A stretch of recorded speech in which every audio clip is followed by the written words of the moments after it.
They think you're stupid. They really do. The politicians, the bankers, the so-called experts at the Federal Reserve. They sit in their ivory towers manipulating the most important number in your life, and they expect you to just nod along and accept it. That number is the inflation rate, the Consumer Price Index, or CPI. It's the official measure of how quickly your money is losing value. It dictates your cost of living adjustments, your interest rates, your entire financial reality. And it is a complete, total, and utter lie. For the past 2 years, you've felt it every time you go to the grocery store, every time you fill up your car, every time you pay your rent. You know instinctively that your money doesn't go as far as it used to. But then you turn on the news, and you hear Jerome Powell, the chairman of the Federal Reserve, tell you with a straight face that inflation is only 3%. He tells you it's cooling. He tells you the worst is over. Today we're going to peel back the curtain on this charade.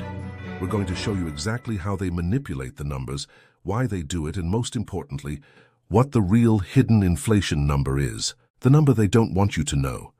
Because if you knew the truth, you wouldn't just be angry. You would be terrified, and you would stop playing their game altogether. To understand the lie, you first have to understand what the CPI is supposed to be. It's a basket of goods and services that the average urban consumer buys. The Bureau of Labor Statistics, or BLS, tracks the price of this basket every month, and the percentage change is the official inflation rate. Simple, right? Wrong. It's anything but simple. Over the past 40 years, the formula for calculating the CPI has been changed dozens of times, and every single change has had the same effect, to make the official inflation number lower than reality. It's a slow, creeping manipulation, a statistical sleight of hand. Let's look at the 3 biggest tricks they use. Trick number 1, substitution. This is the most insidious one. The BLS assumes that if the price of one item goes up, you will simply substitute it for a cheaper alternative. The price of steak is too high. They assume you'll buy hamburger instead, so they don't count the full price increase of steak. They average it down with the lower price of hamburger. In their world, your standard of living doesn't decrease. Your preferences just shift. It's a statistical way of saying, let them eat cake. It completely ignores the fact that you are getting a lower quality product. You're not choosing to eat hamburger, you're being forced to because you can no longer afford steak. But the CPI calculation pretends this is a choice, and it systematically understates the real cost of maintaining your previous lifestyle. Trick number 2, hedonic quality adjustments. This one sounds complicated, but it's simple. The BLS claims that many products get better over time. Your new iPhone has a better camera than your old one. Your new car has more safety features.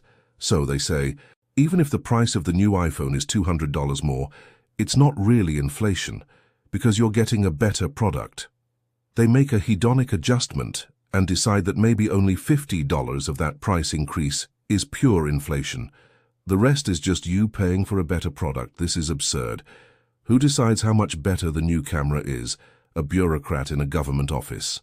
It's a completely subjective judgment call that gives them a powerful tool to erase real price increases from the official data. You're still paying $200 more out of your pocket, but the government gets to pretend that most of that increase never happened. Trick number 3, the waiting game. The CPI basket is made up of different categories, each with a different weight. Housing might be 30%, transportation 15%, food 13%, and so on. But the BLS has been systematically reducing the weight of the things you can't live without, like food, energy, and housing, and increasing the weight of things you can, or things whose prices are falling, like electronics. For example, they have drastically reduced the importance of home ownership in the calculation, replacing it with a bizarre metric called owner's equivalent rent, where they ask homeowners how much they think they could rent their own house for. It's a made-up number, a guess, and it consistently shows much lower inflation than actual home prices. So what happens when you strip away these manipulations? What happens when you calculate inflation the way they used to, back in the 1970s and 80s, before all these statistical tricks were introduced? Economist John Williams at ShadowStats has been doing exactly that for years. He runs the numbers using the original, unmodified government formulas, and the results are staggering. While the official CPI is currently hovering around 3%, The shadow stats number, using the 1980 formula, is closer to 11% US. That's the real number. That's the hidden number. Your cost of living isn't going up by 3% a year. It's going up by over 10%. Your money is losing half its value every 7 years, not every 24. This is why you feel like you're running on a treadmill, working harder and harder just to stay in the same place. Because you are being robbed by a statistical lie. And why? Why do they do this? 2 reasons: money and power. First, money. The US government has to pay cost of living adjustments on Social Security, government pensions, and other benefits. These payments are tied to the official CPI. If they used the real 11% number, it would cost them hundreds of billions, if not trillions, more per year. They simply can't afford it. So, they lie about the number to cheat seniors and veterans out of their rightful benefits. It's the largest single act of financial fraud in history, committed every single month. Second, power. The Federal Reserve's primary mandate is to maintain price stability. If they admitted that inflation was running at 11%, it would be an admission of catastrophic failure. They would be forced to raise interest rates to levels that would crash the entire economy, just like Paul Volcker did in the early 1980s. They don't have the political courage to do that. So, they lie about the number to maintain the illusion that they are in control, to maintain their power. This lie is the foundation of the entire modern financial system. It allows the government to borrow and spend recklessly. It allows the Fed to keep interest rates artificially low.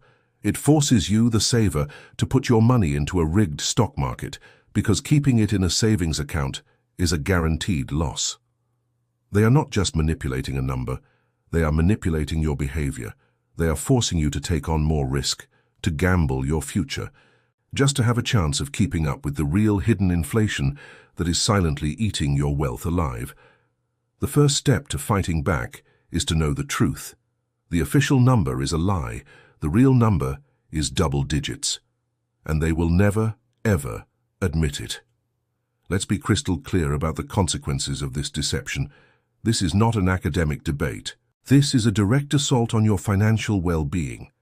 Every time the government publishes a fraudulent CPI number, they are effectively stealing from you in multiple ways.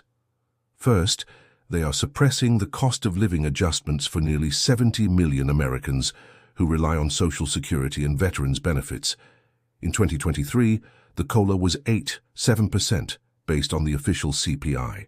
But if the real inflation rate was closer to 15% that year, then every senior citizen, every disabled veteran, fell 6% further behind. They were given a raise that was a de facto pay cut. This is a deliberate policy to reduce the government's liabilities by impoverishing its most vulnerable citizens. Second, they are manipulating the bond market and your savings. The interest rate you earn on your savings account or on a government bond is supposed to compensate you for inflation. But if the benchmark for that compensation is a lie, then you are guaranteed to lose money. If you buy a 10-year Treasury bond today with a yield of 5%, and the official inflation rate is 5%, it looks like you are earning a 1% real return.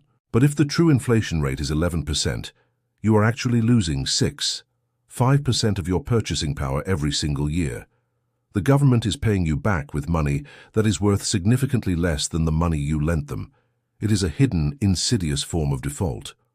Third, this lie creates a massive distortion in the entire economy. It encourages debt and speculation and punishes savings and prudence. Why save money in a bank account that is losing 6% per year in real terms? You are forced to become a speculator. You are forced to gamble in the stock market, the crypto market, the real estate market, just to have a chance of breaking even against the real rate of inflation. The Fed's lie creates the very asset bubbles that they then claim to be surprised by when they pop. It is a cycle of boom and bust, fueled by a foundation of statistical fraud. The historical context for this is critical. The formulas for the CPI were fundamentally altered in the 1980s and 1990s under the administrations of both parties. The motivation was political. In the high-inflation 1970s, the government was forced to make massive cost-of-living adjustments, which blew a hole in the federal budget. The solution was not to get inflation under control, but to change the way inflation was measured. It was a bipartisan conspiracy against the American people, designed to make the government's finances look better, while making the average citizen poorer. This is not a secret. It is a well-documented history. But it is a history that the financial media, the political establishment, and the Federal Reserve have a vested interest in ignoring. They are all participants in the same charade. They all benefit from the lie. The only way to protect yourself is to reject their numbers and trust your own experience. You know what your grocery bill is. You know what your rent is. You know what your insurance costs. You know that the real inflation rate is not 3%. By understanding the deception, by knowing that the real hidden number is in the double digits, you can start to make different choices. You can start to move your wealth out of the assets that are being devalued, like cash and bonds, and into the assets that can protect you from this inflationary storm, like gold, silver, and other real tangible things. The first step to escaping a prison is to realize you are in one. The Fed's inflation number is the lock on the door, and knowing the real number is the key.